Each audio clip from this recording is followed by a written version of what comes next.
እናገራለሁ በእርግጠኝነት ዛሬ ላይ ተወስዱታላችሁ፣ ነገ መድኃኒታችሁ ሆኖ ታገኙታላችሁ። በርካታ ሰዎች ይማሩታል። ሲማሩት እየሳቁ እየተጫወቱ ተምረውት ሲኖሩት ቸርዬ ያይነገረን ነገር እንደዚህ ይመጣል ብለን አልጠበቅንም ነበር እንደሚሉት ሁሉ ዛሬም በእግዚአብሔር ፊት በተወሰኑ ደቂቃዎች የእግዚአብሔርን ሐሳብ አብረን እናያለን። ምናልባት እግዚአብሔር ቤት ከመጣችሁ በኋላ ከቆይታ የተነሳ የተጠራችሁበት ምክንያት የጠፋችሁ ሰዎች፣ የተጠራችሁበትም አይነቶች የጠፋባችሁ ሰዎች በእግዚአብሔር ቤት ሁላችንም ተጠርተን የመጣ ነው። መጽሐፍ ካልተጠራችሁ አልመጣችሁም ማለት ነው። መጽሐፍ አብ ከሳበው በቀር ወደኔ የሚመጣ ወይ ሊመጣ የሚችል የለም እንደሚል ሁሉ ተስበን የመጣ ነው። እኛ ተጠርተን የመጣ ነው። እኔ ጥሪ ደርሶኝ ነው የመጣሁት። እንደኔ ጥሪ ደርሶት የመጣ ሰው አለ? እስቲ እጆች ማየት ይችላል? እኔ ተጠርቼ ነው የመጣሁት። ለምንድን ነው የጠራን? ተጠርተናል። አዎ። ለምንድን ነው የጠራን? የጠራንባቸው ምክንያቶች አሉ። ጌታ የጠራን ለምንድን ነው? ቤተክርስቲያን የተጠራ ነው ለምንድን ነው? ወደ ቅዱሳን ህብረት የተጠራ ነው ለምንድን ነው?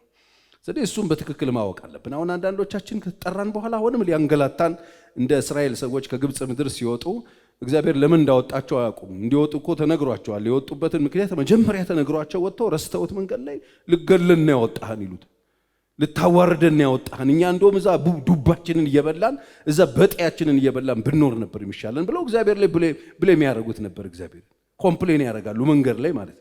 ለምን እንደተጠራ ማያውቅ ሕዝብ ሁል ጊዜ እንደዚህ ነው የሚሆን። ለዚህ ደግሞ መጽሐፍ ቅዱስ ሁል ጊዜ ሲናገር መጠራታችሁን ተመልከቱ ይላል። አንደኛ ቆሮንቶስ ምዕራፍ 1:26 ወንድሞች ወይ መጠራታችሁን ተመልከቱ። እንደ ሰው ጥበበኛ ሆነ አልተጠራም። ስለዚህ ጥሪያችን ምንድነው? ወደ ቤተ ክርስቲያን የተጠራንበት ምክንያት ምንድነው? 6 ነገሮችን በጣም በፍጥነት እነግራቸዋለሁ። ጌታን ያገኘ ሰዎች ሁሉ የተጠሩበት መጠራት ማለት ነው። በ6 አይነት ጉዳይ ተጠርተናል። ስለዚህ ጌታ የጠራን አምጥቶን ቤተ ክርስቲያን ከሰበሰበን በኋላ በሉ እስቲ ዘምሩልኝ፣ እስቲ ቆንጆ መዝሙር ዘምሩ ጠንጠጥ ያላችሁ ሊለን አይደለም። ወደ ቤተ ክርስቲያን የመጣ ነው የሆኑ ሰዎችን ካወቅን በኋላ የሆነ ጀማ ተቀላቅለን የሆነ ቲፎዞዎች ሆነን የሆነ የሚጮህ ማህበረሰብ እንድንሆን አይደለም። የተጠራንባቸው ዋና የሚባሉትን 6 ነገሮች በጣም በፍጥነት እነግራቸዋለሁ። አንደኛ የተጠራ ነው የክርስቶስ ለመሆን ወደሱ ህብረት ተጠርተናል። እግዚአብሔር ሲጠራን የሱ እንድንሆን ነው። የሱ መሆን ምን ማለት ነው? እሱ ማን ነው? እሱ እግዚአብሔር ነው። መጽሐፍ ቅዱስ ሲነግረን እሱ የባህሪው ምሳሌ፣ እሱ አምላክ ነው።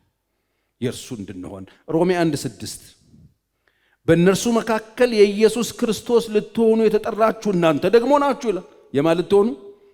ጥሪው የማን እንድንሆን ነው?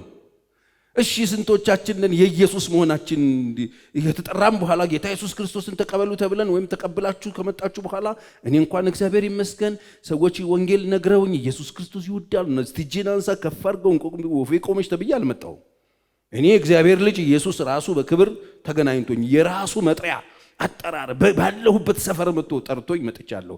ለዚህ ነው ዛሬ ማንም ገላመጠኝ፣ ማንም ጮህብኝ፣ ማንም ሰደበኝ ግራ የማይገባኝ ማንም ጠርቶኝ ስላልመጣ። ሰው ጠርቷቸው የመጡ ሰዎች ሰድቧቸው ይሄዳሉ።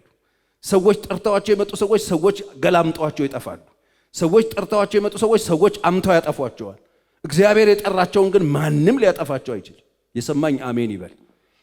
የእርሱ ልትሆኑን የተጠራችሁ እናንተ ደግሞ ይላል። የተጠራችሁ እናንተ ደግሞ። ለዚህ ነው ጳውሎስ በቆሮንቶስ እንደዛ ሁሉ ረብሻ በነበረ ጊዜ ወንድሞች ሆይ መጠራታችሁን ተመልከቱ አለ።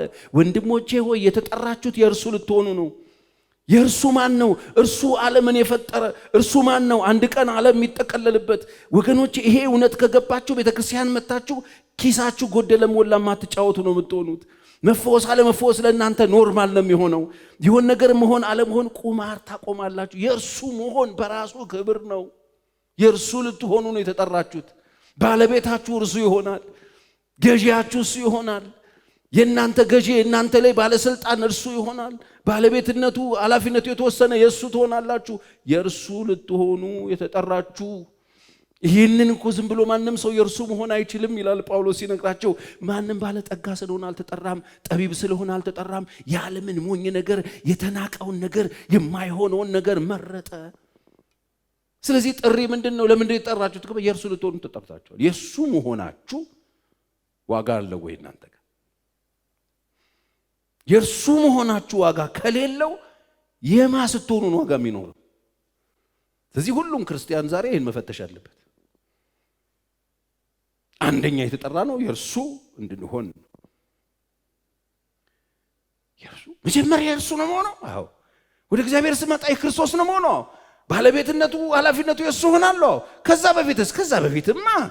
በፊትማ ሁላችንም ወደ የገዛ መንገዳችን አዘን ብለን ጠፍተን ነበረ ይላል ኢሳይያስ ሲጽፍ። ሁላችንም ወደ የገዛ መንገዳችን ይዘን ሁላችንም ጠፍተን ነበር፣ ተቀበዝብዘን ነበረ። እረኛ የሌለው መንጋ ነበርን፣ ተበትነን ነበረ። መንጋው ፈራርሶ ነበር፣ በረታችን ተበትኖ ነበረ። ማን እንደሆነ እረኛችን አናውቅም ነበረ።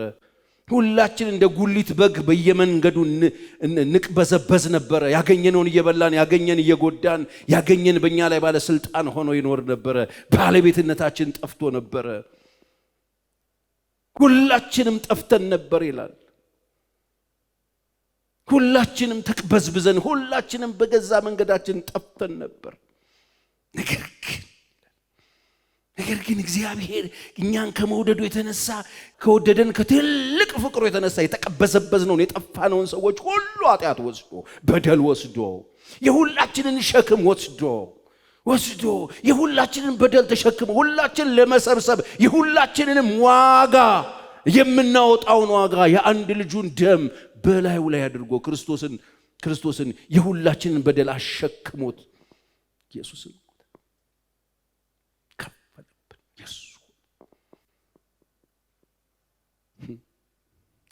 እዚህ ነው ዮሐንስ ብትትት እንዳይልባቸው መተው እንዳይበላሽባቸው እንደኛ እንዳይጠፋባቸው ቤተክርስቲያን መጥቶ ምን አደረገልኝ ጌታ እንዳይሉ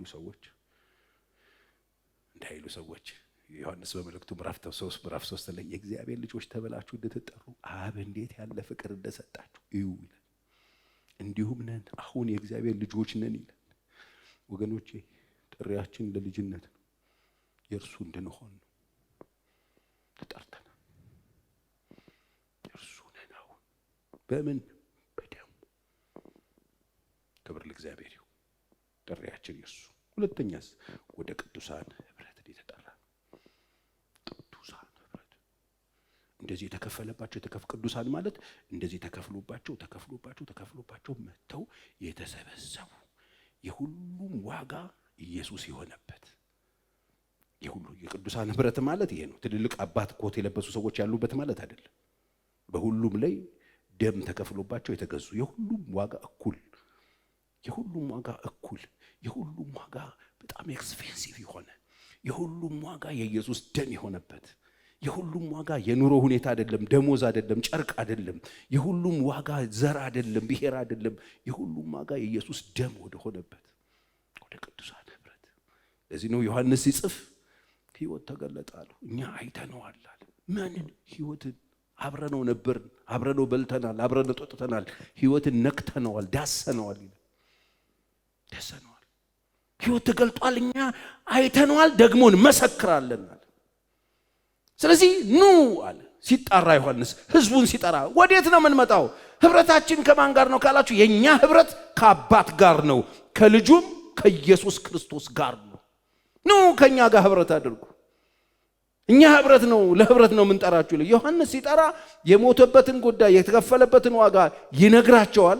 ከዛ መታችሁ የምትቀላቀሉት ወደዚህ ክቡር ወደ ሆኑ ትልልቅ ዋጋ ወደ ተከፈለላቸው ቅዱሳን ወደሚባሉ ህብረት። ቤተክርስቲያንን ማበላሸት የሚፈልጉ ሰዎች አሉ። መጥተው የሆነ ነገር ይዘው ይመጡና በዛ ዋጋ ልክ ሰዎች እንዲሰፈሩ የሚፈልጉ ሰዎች አሉ። በእነሱ የመሬት ዕውቀት ልክ የሚሰፈሩ ነው። ቤተክርስቲያን የሚሰበሰቡ ሰዎች ዋጋቸው ኢየሱስ ክርስቶስን ደም የሚያክል ዋጋ ያላቸው፣ የሁሉም ተመን እኩል የሆነ ትንሽ ትልልቅ የሌለበት፣ ይሄኛው በጣም ውድ ነው ይሄኛው ርካሽ ነው የማይባልበት፣ የሁላችንም ዋጋ የኢየሱስ ደም። እስቲ በደንብ አሜን በሉ። ሁሉ ጊዜ ነግራቸዋለሁ በጉባኤያችን ላይ የእያንዳንዳችን ዋጋ የኢየሱስን ደም ነው የሚያክለው።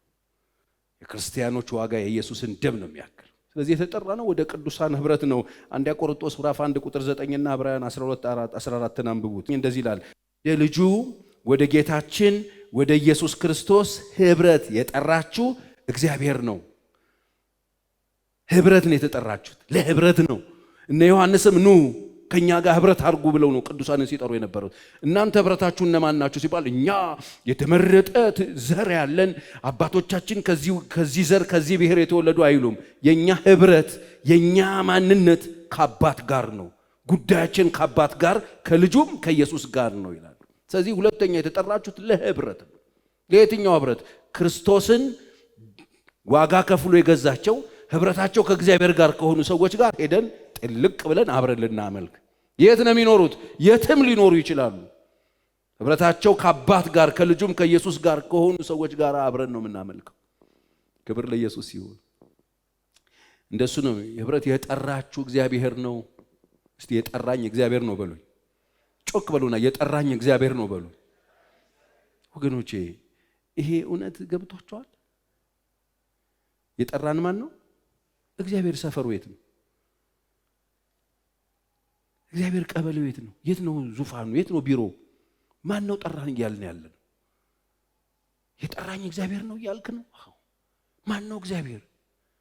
ይሄ ሰማይና ምድርን የፈጠረ ይሄ ሉዓላዊ ይሄ በአንድ ጊዜ በሁሉ ስፍራ የሚገኘው ይሄ ኤልሻዳይ ይሄ ሁሉም ማድረግ የሚችለው ይሄ እስትንፋስ ለሰዎች የሰጠው እጁን ሲከፍት ሕይወት ላለው ሁሉ መብልን የሚሰጥ በሕይወት የሚያኖረው እጁን ሲሰበስብ የሚገድል ዓለምን የሞላው የዚህ ፍጥረት ሁሉ ባለቤት እሱ ነው ጠራኝ የምትለው።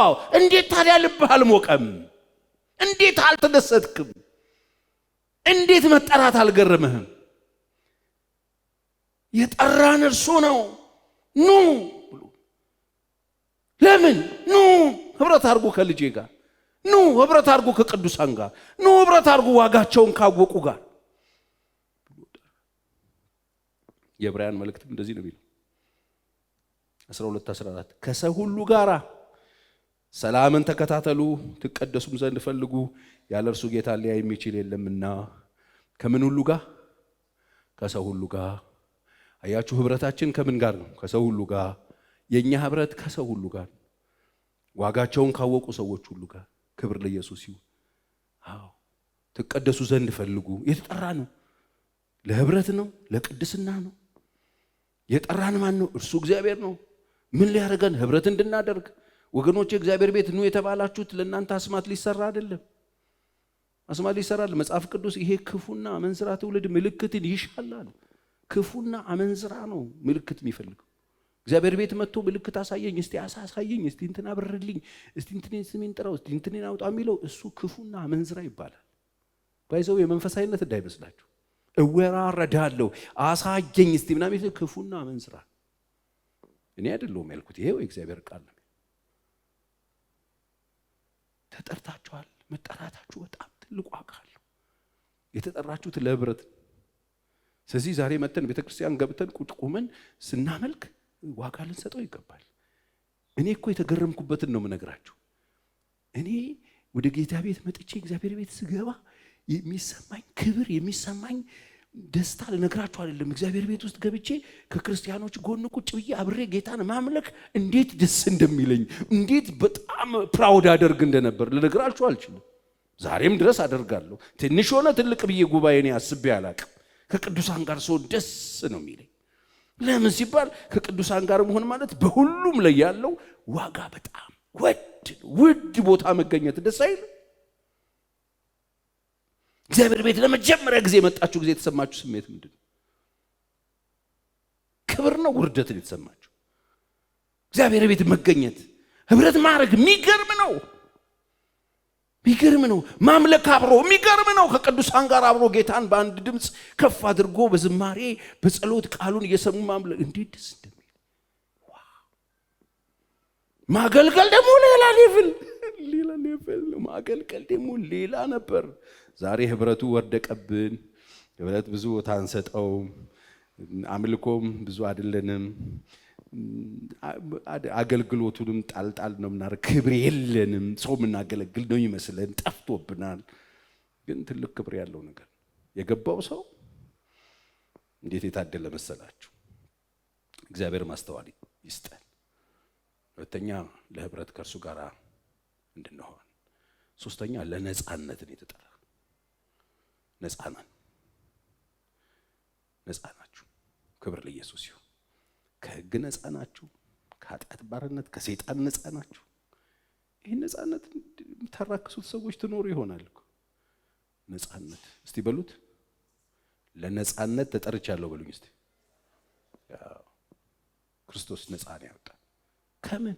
ከስጋት፣ ከፍርሃት፣ ከጭንቀት። በጌታ ከመሆናችን በፊት የነበረብን ፍርሃት፣ ስጋት፣ ጭንቀት፣ ስንት ነገር ነበር የምንፈራው።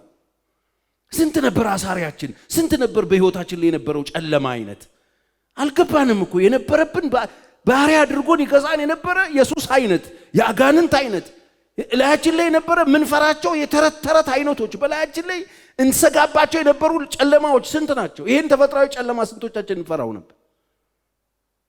ስንት ሰው ነው በር ከፍቶ ብርግድ አድርጎ እያመሰገነ የሚገባው? ስንቶቻችን በር ከፍተን ቆመናል? ስንቶቻችንን በማታ አቋርጦ መንገድ ሱቅ መሄድ ምናቀ? ስንቶቻችንን ስንቱ ነበር የሚያስፈራን?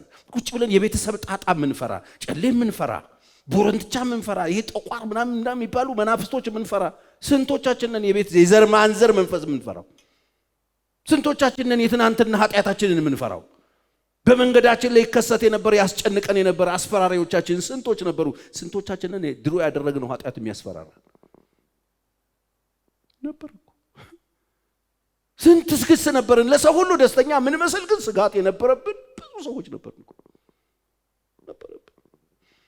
ነፃ ምን መስል እስረኞች፣ የተፈታ እግራችን ላይ ሰንሰለት ያለብን፣ ስውር እስራት ያለብን፣ ማንም የማያውቀው እስራት የነጨለማ አይነት ላያችን ላይ ነበር። ለምን ተጠራን? ለነፃነት። እግዚአብሔር ቤት የተጠራችሁት፣ ወደ ክርስቶስ የተጠራችሁት ለነፃነት ነው። ነፃ እንድትወጡ። ነፃ መውጣት እዚህ በፖፖ ማስታወቅ ብቻ አይደለም ወንድሜ፣ አይደለም። ነፃ የሚያወጣ የእግዚአብሔር ቃል እውነት ነው፣ ብርሃን ነው። ነፃ የሚያወጣ ቲያትር ሳይሆን የእግዚአብሔር ቃል ነው። ነፃ የሚያወጣ እውነት ብቻ ነው። እናንተ እውነትን ታውቃላችሁ፣ እውነት ደግሞ አርነትን ይሰጣችኋል፣ ነፃነት ይሰጣችኋል።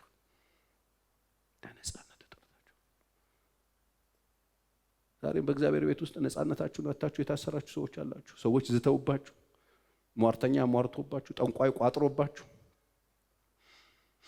የታሰራችሁበት ገመድ አለ፣ ለማንም የማትናገሩት። ዛሬ ድረስ ቁጭ ያለ 20-30 ዓመት ሰው ታስሮ ቁጭ ያለ ማዕት ሰው አለ። የተጠራ ነው ግን ለነፃነት። በነፃነት እንድትኖሩ ክርስቶስ ምን አደረጋችሁ? ነፃ አወጣችሁ። የተጠራችሁት ለዚህ ነው። ገላትያ 5:13 ወንድሞች ሆይ እናንተ ለአርነት ተጠርታችኋልና። አርነት ማለት ምን ማለት ነው? ነፃነት ነው። የተጠራችሁት ለባርነት አይደለም፣ ለአርነት ተጠርታችኋልና።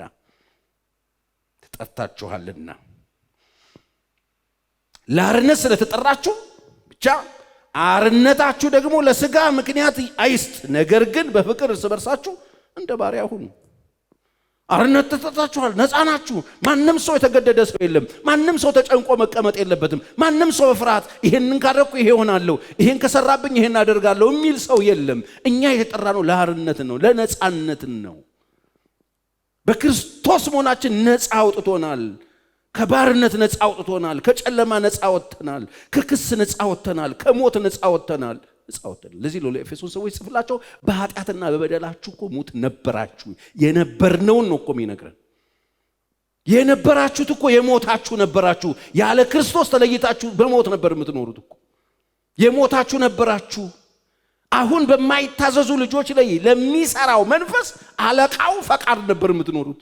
አለቃ ነበራችሁ። የምትፈልጉትን የማትፈልጉትን ድራይቭ የሚያረጋችሁ አለቃ ነበራችሁ። አሁን እንኳን የማይታዘዙ ልጆች ላይ እሱ ነው የሚሰራው ይላል። አትችሉም ነበር እግዚአብሔር ቤት መሄድ፣ ህብረት ማር አትችሉ፣ ተከልክላችሁ ነበር። ቸርች ስትል ነው ጫት ቤት ሂድ ነው ይዛግባ የሚል አለቃ ነበር። ሲጣርጎ የሚይዝ በፈለገ ሰዓት እየቀሰቀሰ የሚያስጨስ የሚያወጣ የሚያገባ በየቦታው የሚያጋድም መንፈስ ነበረ። ቤትህ እንዳታድር የሚያደርግ ወደ ቤት እየሄድን አቅጣጫ አስቶ ይዞን የሚሄድ ነበር እኮ። አሁን የማይታዘዙ ልጆች ላይ የሚሰራ መንፈስ ነበር። የልቦናችንና የስጋችን ፈቃድ እናደርግ ነበራል። ይሄ ራሱ አለቃችን ነበር። ስጋችን ልቦናችን ራሱ የራሱን ነገር እያስደረገን ለይቶን ነበር። ከፍጥረታችሁ የቁጣ ልጆች ነበራችሁ። ነፃ ወጣችኋል። የተጠራችሁት ከዚህ ሁሉ ነፃ እንድትወጡ። የሞት ፍርሃት አለ ዛሬ? ነፃ ናችሁ። አሜን በሉ። አዎ ነፃ ናችሁ። ወይኔ እሞታለሁ። ሙታ ሞት የሚያስፈራ ነገር አይደለም። ሞት አስፈሪነቱን እኮ ክርስቶስ ወሰደ። ክርስቶስ ወደው ምድር የጨለመችው እኮ ያንተን የመከራ ሞት እኮ የወሰደው። አሁን ለክርስቲያን ሞት አስጨናቂ አይደለም፣ ጥቅም ሆኖለታል። ነፃነት ነው የወጣ ነው። አሁን እሞታለሁ የሚል ስጋት የለንም። ከመጣ ዌልካም ነው የምንለው። ወደ ቤት የምንሻገርበት ቦይንግ ነው ሞት። ሞትን ትናንትና የማይበት እይታና ዛሬ የማይበት እይታ ተለውጧል። ለምን ሲባል ነፃ ወጥቻለሁ። ያ የምፈራው ጨለማ ሞት፣ ያ ሞት፣ ያ ድሮ ስለ ሞት የነበረኝ ግንዛቤ ጠፋ። ምን አጠፋው? ኢየሱስ ያንን አስፈሪውን ሞት፣ ያንን ጨለማ የሞላበትን ሞት መስቀል ላይ ስለሞተው፣ እሱን ሞት ሞቶ ለእኔ ትንሣኤ ስለሰጠ፣ አሁን በስጋ የማሸልበው እሱ እንቅልፍ ይባላል። እሱ ማለት መሸጋገሪያ ቦይንግ ነው። ለዚህ ነው ሐዋርያ ጳውሎስ ለእኔ ሕይወት ክርስቶስ ነው፣ ሞት ደግሞ ጥቅሜ ነው። እኔ ልሄድ ከክርስቶስ ጋር ልኖር እናፍቃለሁ አለ። ዛሬ ሞትን የምትፈሩ ሰዎች አላችሁ? ገና ናችሁ ማለት ነው። ነፃ አልወጣችሁ ማለት ነው። በቃ ይሄው ነው። ሌላ ችግር አይደለም። ነፃ አልወጣችሁ። የኢየሱስ ክርስቶስ የመስቀል ሥራ ገና ነፃ አላወጣችሁ ማለት ነው። ለክርስቲያን ሞት ስጋትና ፍርሃት፣ ጭንቀት መሆን የለበትም። ደስታ ነው መሆን ያለበት። የሚሻል ነው መሆን ያለበት። የሚጠቅም ነው መሆን ያለበት። ከዚህ ጨለማ ከዚህ መከራ ከሞላበት ዓለም መሸጋገሪያ ነው መሆን ያለበት። ያለ ኢየሱስ የነበረው ሞታችን ጨለማ ነው፣ ጥፋት ነው፣ ዘላለም ሲኦል ነው። በክርስቶስ ከሆነን በኋላ ያንን ጨለማ ሞት ፓስ አሳልፎልናል። በቃ ነፃ ወጥቻለሁ። ያንን ሞት አላየውም ደግሜ። አሁን ሞት ለኔ ወደ ዘላለም ቤት መሸጋገሪያ ድልድይ ነው እንጂ የሆነው ሞት ለኛ ወደ ጥፋት መሄጃ አይደለም። ሞት ለኛ ከቤት መውጫ አይደለም፣ ወደ ቤት መሄጃ ሆኗል። አሜን በሉ እንጂ። ምን ሆነ? ነፃ ወጥተን። ለምን ጠራን? ለነፃነት ጠርቶን። ዛሬ ስንት ሰው በነፃነት ነው ጌታን እያመለከ ያለ? እዚሁ እያመለከ ለዚሁ አይደል እንዴ? ለዚሁ እኮ ይሄው ስጋት ስለሆነ ያለብን ይሄንን ስጋት ይዘን ከነፃ እግራችን ላይ ሰንሰለት ታስረን ይሄው ጨለማን ጭነን እየዘመርን እኮ ስላለ ነው አትሞትም በሕይወት ትኖራለህ ስንባል ምን ነው የምናብደው? ለምን? ሞትን ስለምንፈራው። አሁንም በቃ ይሄኑ የትንቢት ሆኖ ማለት ነው። ይሄ አሮጊቷ ሴትዮ አሜን ይላሉ። እኔ እሳቸውን በሉ ጌታ ሆይ መቼ ነው የምትመጣው? ናፈቀኝ ማለት የለም። አሁንም አትሞችም በሕይወት ትኖሪያለሽ። አሜን። በ96 ምን ነው ጌታ ሆይ ምን አረኩ ነው ማለት ያለብሁት? ምን ነው ጌታ ሆይ ምን ነው ከዚህ በላይ ምን ነው መባል ነው ያለበት። አሁን ስንት ሰው ነው ታሞ ስለ ሞት የሚያስበው? የታመመ ሁሉ እንዲድን ነው አይደለም እንጥለው። በካንሰር ብትን ብሎ የሚሰቃይ ሰው፣ ሰዓት እየነደደበት የሚያድር የሚሰቃየን ሰው እኛ አይሞትም እንኖራለን። ለሰውየው ትክክለኛ ነግረን ወደ ቤት ቢሄድ እኮ የሚሻለው ከስቃይ ከቃጠሎ የራራልነት መስሎን ስንቶቻችንን ሰው እያሰቃየን የምናኖር፣ በቆርኪ ሚሪንዳ የጋትን ሰው የምናቃጥል። ለምን ሲባል ገና አልተፈታንም። ነፃነት ምን ማለት እንደሆነ አናውቅም። ከዚህ ድንኳን ከሆነው ምድራዊ ከዚህ መኖሪያችን ተለይተን እንሄዳለን። ወገኖቼ ቤት አለን። አሜን በሉ በደንብ። ለነፃነት ተጠርታችሁ ነፃ ወጥተን እስቲ ነፃ ወጥቻለሁ ብሎ ነፃ ወጥተን አሁን ነፃ ነን። እንግዶችና መጻተኞች ወዴት እንደምንሄድ እናውቃለን። ወዴት ነው? ወደ ጌታ። ማን ነው ጌታ? ኢየሱስ። እንዴት ነው የምትገባው? ተከፍሎልኛል። እዛ የሚያስገባ መግቢያ ፓስ አለ አለኝ። እሱ ምንድን ነው? ኢየሱስ ክርስቶስ። እንዴት? ተጠርቻለሁ፣ ድምፁ ደርሶኛል፣ ጆሮዬ ሰምቷል፣ በልቤ አምኛለሁ፣ ባፌ መስክሬያለሁ። እሱ አዳኝ ነው ብዬ አምኜ ነፃ ወጥቻለሁ። ሳመልክ ነፃ ወጥቼ፣ ስኖር ነፃ ወጥቼ ነው። ነፃ ለመውጣት አይደለም የምናገለግለው የምንዘምረው። የተጠራ ነው ለዚህ ነው። ታዲያ ነፃ ወጥተናል ብላችሁ ደግሞ ለስጋችሁ አርነትን አትስጧል። ስጋ አለና ይሄን ተሸክመን ነው እኮ የምንዞረው። በቃ ነፃ ነኝ ብሎ ደግሞ በቃ ችግር የለም አሁን ክርስቶስ ከፍሎታል ብለ ደግሞ በስጋችን አርነት ሰተን የኃጢአት መጫወቻ እንድናደርገው አይፈቀድ። አትስጡት ነው የሚለው። ስጋችሁ ነፃ ወጣል ብዬ ሰብክ አሜን ቸርዬ ብለ ከዛ ሃሌሉያ ችግር የለውም ነፃ ከወጣው በስጋ ኃጢአት እንዳትል እንደሱ እንዳትሉ። አይስጥ ምክንያት ለስጋችሁ ምክንያት እየሰጣችሁ አርነት አትስጡት። በቃ ደካማ ፍጥረት ደካማ ስለሆንኩ ነው እያላችሁ ለስጋችሁ አርነት አትስጡት። ስጋችሁን እየጎሰማችሁ ለዚህ ነው ጳውሎስ ታገኙ ዘንድ ሮጠዋል። ታገኙ ዘንድ እኔ ንፋስ እንደሚጎስም ዝም ብዬ አልሮጥም ማለት ስጋዬን ጎሽመዋለሁ። አያችሁ ያስገዛዋለሁ ስጋዬን እየጎሸሙ። ይኸውላችሁ በክርስትና ዓለም በጣም ጎበዝ የሚባል ጀግና የሚባል ሰው ሌላ ሰው መጥቶ የሚጥል ሰው አይደለም። ሌላ ሰው የሚያሸንፍ አይደለም፣ ራሱ የሚያሸንፍ። ስጋዬን ጎስመዋለሁ። ለምን ይጠይቃላ? አምጣ ይላላ፣ አማረኝ ይላላ፣ እንትሉን ይላላ። ነው አትችልም፣ ጎስመዋለሁ። በምንድን ነው የምንጎስመው? በጸሎት በጾም የሚያስቸግር ከሆነ በጾምና በጸሎት በቃሉ እውነት እየጎሸምኩ እየሰባበርኩት አስገሰዋለሁ። ትንሽ ነው የቀረ፣ አይዞ በርታ፣ ድፍት እያደረግነው ይዘነው እንሄዳለን። ከለቀቅነው ብዙ ጥፋት ያመጣል። መጽሐፍ እንደሱ ነው የሚናገረው። አራተኛ ለቅድስና ተጠርተናል። የተጠራ ነው ክርስቲያኖች ለቅድስና ተጠርተናል። ደስ ይላል አይደል? ለቅድስና ክርስቲያን መጥቶ በቃርነት ወጥቻለሁ ብሎ እንደ ልቡ እንዲኖርም አይደለም። ለቅድስና ተጠርተናል። አንደኛ ቆሮንቶስ 1:2 ሮሜን 1:7 ነው ማነበው። ለእግዚአብሔር ቤተክርስቲያን በክርስቶስ ኢየሱስ ለተቀደሱት በክርስቶስ ኢየሱስ ምን ላሉ?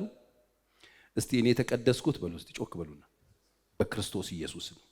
ጮክ በሉና እኔ የተቀደስኩት በእግዚአብሔር ፊት ተቀባይነት ያገኘሁት በክርስቶስ ኢየሱስ ነው። እሺ በክርስቶስ ኢየሱስ ለተቀደሱት የእርሱና የእኛ ጌታ የሆነውን ጌታችን ኢየሱስ ክርስቶስን ስም በየስፍራ ሁሉ ከሚጠሩ ሁሉ ጋራ ምን ለመሆን የተጠራችሁ ይላል? ቅዱሳን ለመሆን ለተጠሩት ይላል። አያችሁ የተጠራ ነው በክርስቶስ ደምም ቢሆን እሱ በሰራው ስራም ቢሆን የተጠራ ነው አብረን ምን እንድንሆን? ቅዱሳን እንድንሆን ነው። ቅዱሳን እንድንሆን ተጠርተናል። ሮሜ 1:7 በእግዚአብሔር ለተወደዳችሁና ቅዱሳን ልትሆኑ ይላል። አሁን ቆሮንቶስ 1:2 አንብቤ ያለው ሮሜ 1:7 በእግዚአብሔር ለተወደዳችሁና ቅዱሳን ልትሆኑ ምን ለመሆን ልትሆኑ ለተጠራችሁ። ጥሪው ቅዱሳን እንድትሆኑ በእግዚአብሔር ቤት በቅድስና እንኖራለን። ቅዱሳን እንድትሆኑ የተጠራችሁ በሮሜም ላላችሁ ሁሉ ከእግዚአብሔር ከአባታችን ከጌታም ከኢየሱስ ክርስቶስ ጸጋና ሰላም ለእናንተ ይሁን። ቅዱሳን ለመሆን ተጠርታችሁ።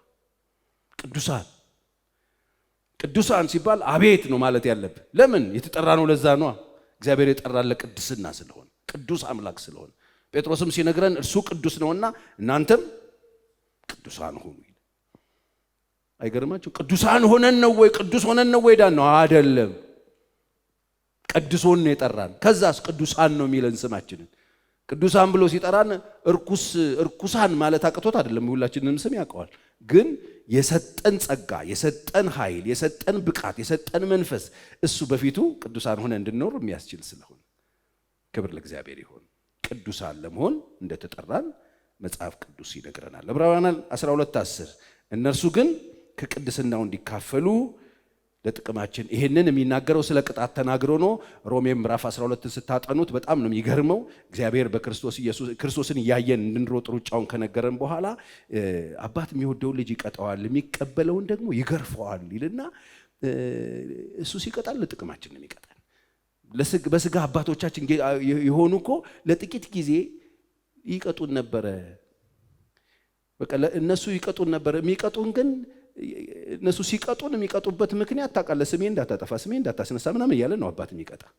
ለራሳቸው ነው። አባታችን የኛ አባት ግን ሲቀጣን ከቅድስናው ሊያካፍለን ይላል። አይገርማችሁ? እግዚአብሔር ሲቀጣ ሊያካፍል ነው። ከቅድስናው ያካፍላል። ይቀጣል። እግዚአብሔር የሚወደውን ይቀጣዋል፣ የሚቀበለውን ደግሞ ይገርፈዋል ይላል። ነገር ቃል በቃል ለምን? ከቅድስናው ሊያካፍል። ስለዚህ የተጠራ ነው ለምንድን ነው? መልሱልኝ። ለቅድስና በሉኝ እስቲ ለቅድስና ተጠርተናል። በጣም ነው የሚገርመው። ክብር ለኢየሱስ ይሁን። እግዚአብሔር ቤት ተጠርተናል። በክርስቶስ ልንሆን የእሱ ልንሆን ባለቤታችን እሱ ሊሆን ህብረት ልናደርግ ከቅዱሳን ጋር ህብረት ለማድረግ ከእርሱ ጋር ህብረት ለማድረግ በማንኛውም ሰዓት ይሄ እኮ ቢገባን እኮ በቃ በጣም እኮ የሚገርም እኮ እውነት ነው እኮ። በፈለከው ጊዜ እኮ እግዚአብሔርን ማናገር እኮ አይቻልም ነበር። በብሉይ ዘመን እኮ የለም እኮ። እግዚአብሔር ጋር የሚገቡልህ የተወሰኑ ሰዎች ብቻ ነበሩ። ሊቀ ካህኑ ነው፣ ካህኑ ብቻ ነው የሚገቡ። ሌላው በሙሉ ኬሮፍ ነው። እግዚአብሔርን በፈለክበት ቦታ ላይ መጥራትና ማገናኘት አትችልም ነበር። አሁን እኛ መጋረጃው ተቀዶልናል እንድንገባ ኤኒ ታይም አባቢ ብለን የምንጠራበት። ለዚህ ነው ሮሜም ሲነግረን ጳውሎስ አባ አባት ብለን የምንጮህበትን የልጅነትን መንፈስ ተቀበል እንጂ እንደገና ለፍርሃት የባርነትን መንፈስ አልተቀበል። ወገኖቼ መጥራት እንድትችሉት ከሱ ጋር ህብረት እንድታደርጉ ቅዱሳን እንድትሆኑ ተጠርታችኋል። አሜን። ለነጻነት ከዚህ በኋላ ባርነት የለባችሁ። የምትፈሩት ነገር አለ? ለነጻነት ተጠርታችኋል። ነጻ ናችሁ። ሐዋርያቱን አንድ ጊዜ ሰበሰበና ደቀ መዛሙርቱን ወደ ማዶ ተሻገሩ አላቸው። እምቢ አሉት። ከዛ ግድ አላቸው ይላል። በጣም ይገርመኛል እሱ ቃል ግድ አላቸው ይላል። እምቢ ሲል ነው አይደል? አንድ ሰው ግዳጅ ሲመጣ ምን አለ ማለት ነው? ተቃውሞ አለ። ግድ አላቸው። ለምን ግድ ያላቸው? አንድ ዕውቀት ሊሰጣቸው ነው። በውስጣቸው የገባ በዘመናት ቁጭ ያለ አንድ ዕውቀት ነበረ። ያንን ዕውቀት ያንን ጨለማ በብርሃን ሊገፈው ነው። መሽቷል ሂዱ ይላቸዋል። እነሱ አንሄድም አሉ። ግድ ያላቸው ይላል። ሂዱ አለ። ደግሞ እኮ አብሯቸው አልሄደም። ሂዱ አላቸው። ጀልባው ተጫኑና ተሻገሩ። ሂዱ ተባለ። እየሄዱ ሌሊት ላይ ማዕበል መጣ። አስቡ፣ ጨለማ ነው። ማዕበል መጣባቸው እየቀዘፉ። የነሱ ስጋት ጨለማ ነበረ። የነሱ ስጋት ድንገተኛ አደጋ ነበረ። የነሱ ስጋት ማታ ባህር ላይ ይከሰታል ብለው የሚያስቡት ነገር ነበረ። ቃል በቃል የተናገሩት እሱን። እየሄዱ መንገድ ላይ ጨለማ ነው። በጨለማ ውስጥ ማዕበል ተነሳ። በማዕበሉ መካከል የሆነ ነገር ባህር ላይ ይሄዳዩ። ከዛስ ምታት መሰላቸው። ምን ትምህርት አለ ማለት ነው? እነሱ ውስጥ ምታት የሚባል ትምህርት አለ። የሆነ ምታት ድንገት ተከስቶ አደጋ የሚፈጥር ጂኒ ማለት ነው። ምታት መሰላቸው ይላል። ከዛስ እነሱ በአበሉ ላይ እየተጨነቁ እያለ እኔ ነኝ አላቸው። የመሰላችሁ ነገር አይደለም። እሱ ከምታት በላይ ሆኖ መጣ። አሜን ነው ወይ? እሱ ከጨለማው በላይ ብርሃን ሆኖ መጣ። ራሱ ነው። እኔ ነኝ አለ። አይዟችሁ አትፍሩ አላቸው። ምን ሊያደርግ? እነሱ ውስጥ የገባውን ጨለማ ጠርጎ ሊያወጣ። እነሱ የፈሩት ያዩት የመሰላቸው እንዳልሆነ አሁን እኔ ነኝ አላቸው። እናንተ በዘመናት ታስቡት የነበረ የጨለማ ትምህርታችሁ ተገፎ ይወጣል። እኔ ነኝ። በውሃ ላይ የምትራመደው አዎ እኔ ነኝ። እኛ እኮ መታት መስሎናል። መታት አይደለም፣ እኔ ነኝ።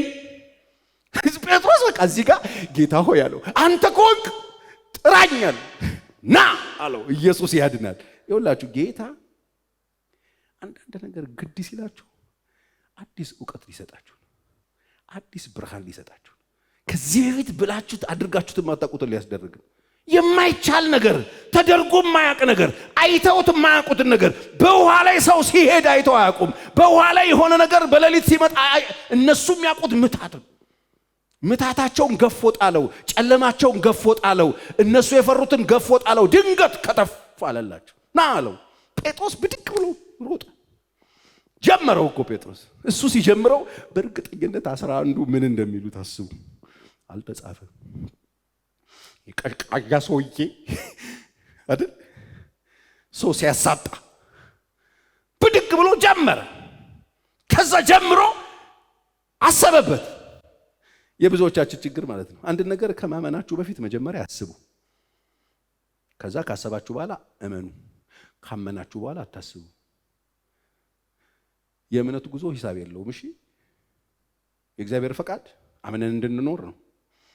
እምነት ግን የእግዚአብሔርን ፈቃድ ይሁን እንጂ አምነን ከጀመርን በኋላ ሂሳብ የለውም።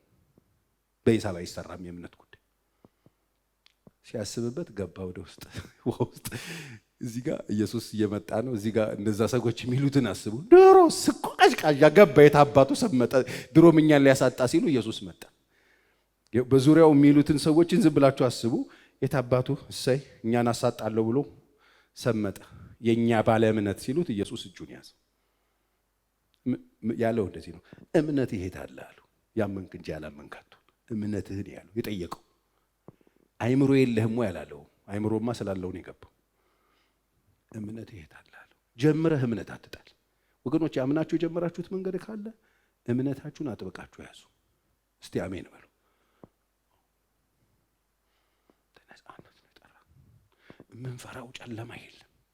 የምንፈራው አጋንንት የለም። አንዳንድ ሰዎች ሊያስፈራሩን ይፈልጋሉ። ይሄ ያሁኑ ኃይለኛ ነው ሲሉ አልሰማችሁ?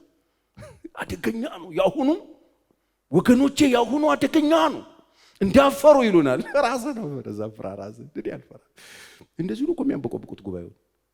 እንዳፈሩ ያሁኑ አደገኛ ነው እንዳፈሩ ሲሉ ምን ማለት ነው? እንዳፈሩ ምን አመጣው? እንዳፈሩ የትኛው ሰይጣን ነው አሁን የምትጠራልን? ሰይጣን መስቀል ላይ ያመለጠ ነው? አዲስ ፈብሪካ ነው? አይታል ቢዝነሳቸው እኮ ትልቅ ሰይጣን ይስሉብሃል። አስበህ የማታውቀው እንገብዳ ከዚህ ሰማይ የሚነካ ጥርሶቹ ዛፍ የሚያክሉ ምናምን ብሎ የሆነ ጥቁር ዘንዶ ምናምን ግራ ይገባሃል። የትኛው ነው ይሄ? ከየት የመጣው? ምናውቀው ከሆነ እንደ ብርሃን ፈጠፈጠው ከሰማይ ሲወድቅ አየሁት አለ ኢየሱስ። እባብና ጊንጡን ትረግጡ ዘንድ በጠላት ኃይል ሁሉ ላይ ስልጣን ሰጥቻቸዋለሁ። የትኛው ነው ይሄ? እንዳፈሩት የምትሉን አንፈራም። እስቲ አንፈራም በሉ። አንፈራም። ይሄ ግን ኃይለኛ አይደለም። መጽሐፍ ኃይለኛውን ሳያስሩ የሚል እኮ ቃል አለ እኮ። ሰራው እኮ እያልኩ ነው። የምታስረው ግን በእውቀት 30 ጊዜ እያንኳኳ ቤት ውስጥ እንዳይመጣ ሰራው። አንድ ጊዜ ሰራው። ካመንክ ምን በቃ 30 ጊዜ እያሰርክ እየፈታትኑ ሰራው። በምን ዲያብሎስን ተቃውሞ ከናንተ ምን ይላል? ይሸሻል በሚለው ቃል ሰራው። ይሸሻል ነው የሚለው መጽሐፍ እንጂ ያባራሃል አይልም። ያሯሩጣል ጧትና ማታ አይልም። ይነጅሳ ይላል። ይሸሻል ነው የሚለው። በቃ ይሸሻል ከሆነ በይሸሻል ሰራው። በቃ የሚሸሽ ከሆነ የሚሸሽ ያ የሚሮጥ ነው ማየት ያለብህ። ይሸሻት ከተባለ የሚተናነቀኝ ከየት መጣ ነው? ዲያብሎስን ተቃውሞ ከናንተም ይሸሻል። እስቲ ይሸሻል ብሎ ይሸሻልን ሰራው። በቃ ነፃ የወጣ ሰው እንደዚህ ነው የሚኖረው። ለምን ተጠራችሁ? ለዚህ ተጠራችሁ። ለቅድስና ተጠራችሁ። የልጁን መልክ እንድትመስሉ ተጠራችሁ። ሮሜ 8:29 ልጁ በብዙ ወንድሞቹ መካከል በኩር ይሆን ዘንድ አስቀድሞ ያወቃቸው የልጁን መልክ እንዲመስሉ ወስኗል። ተጠርታችሁ። እግዚአብሔር እየሳለ ነው። ዛሬ ምን እያደረገ መሰለህ? እየሳለ ነው። ምን እንድትመስል? የልጁን መልክ። የልጁ መልክን እንዲመስሉ ወስኗል። ይሄ እግዚአብሔር ውሳኔ ነው፣ አይለወጥም። የወሰናቸውን ጠራቸው፣ የጠራቸውን አጸደቃቸው፣ ያጸደቃቸውን አከበራቸው ነው። ለጽድቅ ተጠርተናል፣ ለክብር ተጠርተናል። የልጁ መልክ እንዲመስሉ ተጠርተናል። ለምንድን ነው የጠራኝ እግዚአብሔር? አንዳንድ ሰው ግን ለምንድን ነው እግዚአብሔር የጠራኝ? ደህንነት ድገሚ፣ ነውር የለው። ፓስተር ቸሬ ደህንነት ድገምልኝ በሉኝ፣ እደግምላችኋለሁ። ሌላ ጉዳይ የለው። እግዚአብሔር የጠራን እኛ ሁላችን እየሰበሰበ ሚሊዮኔር ሊያረገን ይበላ ተሰብስቦ በእንዴ ሚሊዮኔር ሊሆን ሀብታም ሊሆን የለም። 70 ሜትር ወይ 80 ሜትር ድልድይ ናት፣ ተሻግረን ወደ ቤት እንሄዳለን። በቃ ኖሮ ይበቃኛል ለሚለው ግን እግዚአብሔርን መምሰል እጅግም ማትረፊያ ነው አይልም ወይ መጽሐፍ? በቃ የሚችሉ ሰዎች ይስሩ፣ ይነግዱ፣ ገንዘብ ይኖራቸው፣ ችግር የለም። ሁሉም ሰው እንዴት እንደዚህ ይሆናል እንዴ? ምድር እኮ መኖሪያ አይደለችም፣ ማለፊያ ናት። የልጁ መልክ እንዲመስሉ በመጨረሻስ ፓስተር ቸሬ በመጨረሻ እግዚአብሔር የጠራን ለታላቁ ተልእኮ መጽሐፍ ቅዱስ ሮሜ ማቴዎስ ሲነግረን 28:19 አይደለ? ሂዱ ወደ አሕዛብ ሁሉ ወንጌልን ለፍጥረት ሁሉ ስበኩ፣ ያመነ ይጠመቅ ይድናል አይደል? ይሄን አስተምሯቸው፣ በአብ በወልድ በመንፈስ ቅዱስም ያጠመቃችሁ የነገርኳችሁን እያስተማራችኋቸው ደቀ መዛሙርት አድርጓቸው ነው የሚለው። የተጠራ ነው ለዚህ ነው። ምን ብለን ሰዎችን እያጠመቅን ሰዎችን እያስተማረን የምናስተምረው የእግዚአብሔር እውነት ነው። ለምን እንደተጠራ ነግረ ነው። እግዚአብሔር ከሱ የሚፈልገው ነግረ ነው። የጌታ ደቀ መዝሙር እንዲሆን እያደረገን እንድንኖር ነው። ሌላ የለውም። በቃ ተጠርታችኋል። እናንተ የእግዚአብሔር ልጆች ናችሁ። አሜን ነው ወይ? ነፃ ናችሁ። ህብረት አላችሁ ከአባት ጋር። ሄዳችሁ ቤታችሁ በርከክ ብላችሁ አባዬ ብትሉት ወይ የሚላችሁ አባት አለ። ጌታዊ ጸሎት አስተምረ ሲሉት በሰማይ የምትኖር ምናችን ወይ ነው የተባለው። እግዚአብሔር አባታችን ሆኗል። አሁን የእግዚአብሔር ልጆች ነን፣ ቅዱስ ነን። አሜን ነው ወይ? ይሄ እውነት ገብቷቸዋል? በዚህ እውነት እግዚአብሔር ዘመናችሁን ይባርክላችሁ። ነፃነታችሁን ተነሱና ቆሙ። ክብር ለኢየሱስ ይሁን። ስለዚህ በመጠራቱ ደስ ያለው ሰው እንደገና ደግሞ ወደ ላይ ለእግዚአብሔር ክብር። ሃሌሉያ! እንደ እግዚአብሔር ያለ ማንም የለም። የጠራሽ እግዚአብሔር የታመነ ነው። የጠራችሁ አንድ እድሜው የጃጀ ሊሞት የሚወርሰው የሚፈልግ አምላክ አይደለም። አልፋና ኦሜጋ ነው።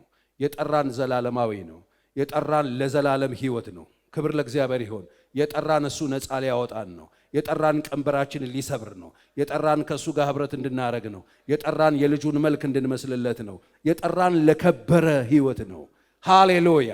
ከዚህ ሕይወት የሚያጎድል ማንኛውም የጨለማ ኃይል ከእናንተ ሕይወት ላይ የተሰበረ ይሁን። በመንገዳችሁ፣ በቤታችሁ፣ በሕይወታችሁ፣ በእያንዳንዳችሁ ሕይወት ላይ የተዘራ ማንኛውም የአመፃ ዘር የተቃጠለ ይሁን። በጌታ በኢየሱስ ስም የተቃጠለ ይሁን። ሰላማችሁ እንደ ወንዝ ይብዛ። አሁን የሰላም አባት በሰላሙ ይባርካችሁ። ነፍሳችሁ በመንፈሱ ሐሴት ታደርግ ዘንድ ከሆዳችሁ የሕይወት ውሃ ወንዝ አሁን ይፍለቅ፣ በኢየሱስ ስም ይፍለቅ። መጠራታችሁን ተመልከቱ ተብሎ እንደተጻፈ እጆቻችሁን አንሱና እስቲ እባክህ ጌታ ሆይ፣ እባክህ ጌታ ሆይ ዛሬ በእውነት ቃል ልጆችህ እንዲታሰሩ፣ በእውነት ቃል እንዲያዙ፣ ከታሰሩበት ከየትኛውም አበሳ ነፃ እንዲወጡ፣ የጨለማው ሥራ ከመንገዳቸው ከሕይወታቸው ላይ እንዲሰበር፣ ሰላም ለሕዝብ እንዲሆን፣ ለዚህ ለከበረ ሕይወት ተጠርተን ለረከሰው ነገር ወድቀን እንዳናልፍ ጌታ ሆይ ከወደቅንበት የሚያነሳው ያንተ ቃል መጥቷልና በዚህ የእውነት ቃል የሁላችንም ፖዚሽን እንዲስተካከል የተጠራንበት አንተ ያዘጋጀህልን የክብር ሕይወት ባለቤት እንሆን በኢየሱስ ስም ጸልያለሁ። የዚህ የክብር ሕይወት ተካፋዮች ይሁኑ ልጆች። የዚህ የክብር ሕይወት እግዚአብሔር ሆይ ነጸብራቅ በሕይወታቸው ላይ አሁን መታየት ይጀምር። ምንድነው ያገኘችው? ምንድነው ይሄ ሰው ያገኘው እስኪባል ድረስ ቤታቸው፣ ኑሯቸው፣ ሕይወታቸው፣ መንገዳቸው፣ የየዕለት እንቅስቃሴያቸው ሁሉ በክብር ይወረስ። ጌታ ሆይ የሰሙት ውሸት፣ የሰሙት የውሸት መገለጥ፣ የሰሙት ያዩትና የመሰላቸው ውሸት ከመንገዳቸው ከሕይወታቸው ላይ የተሰበረ ይሁን። አሁን ጨለማና የጨለማ ቁራጭ በብርሃን ይጠረግ። ሰላም ለሕዝብ ይሁን። በመዳናቸው ሐሴት ያድርጉ። በተሰጣቸው ሕይወት ሐሴት ያድርጉ። እናመሰግንሃለን። ድሮም እኮ አንተን ስናገኝ ነው ያረፍነው።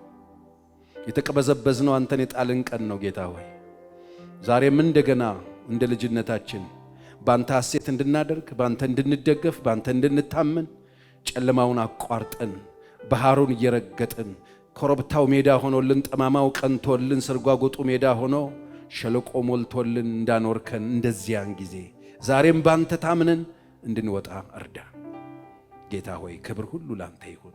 ለምን እንደጠራሃን ስለነገርከን። አንተ አትዋሽም፣ አንተ አትደብቅም። ወጣቱ ሰው ሊከተል ሲልህ ሰማይ ወፎች ጎጆ አላቸው፣ ቀበሮ ጉድጓድ አለው፣ የሰው ልጅ ግን የሚያስጠጋበት ራሱን እንኳን የለውም ትመጣለህ እንዳልክ ለምን እንደምትጠራ ልጆችህን ነግረህ የምትጠራ ጌታ ዛሬ ለምን እንደጠራህን አውቀን ከዚህ ቀን ጀምሮ ጥሪያችንን እንድናጸና እሱን ይዘን በነፃነት በቤትህ እንድንመላለስ እርዳን። ክብር ላንተ ይሁን። ይሄ ጉባኤ በስምህ ይባረክ። እግዚአብሔር አምላክ ይባርካችሁ፣ ይጠብቃችሁ፣ ከክፉ ሁሉ ይሰውራችሁ። ሌሊታችሁ በመንፈሱ የተወረሰ ይሁን። መኝታችሁ በመንፈሱ ይታወድላችሁ። ሰማይ ክፍት ይበልላችሁ። አባታችሁን በማዋራት በማናገር ከእርሱ ጋር በመሆን ተባረኩ። አንድ ቀን ደግሞ በክብር በመንግሥተ ሰማይ እንገናኝ። አሜን።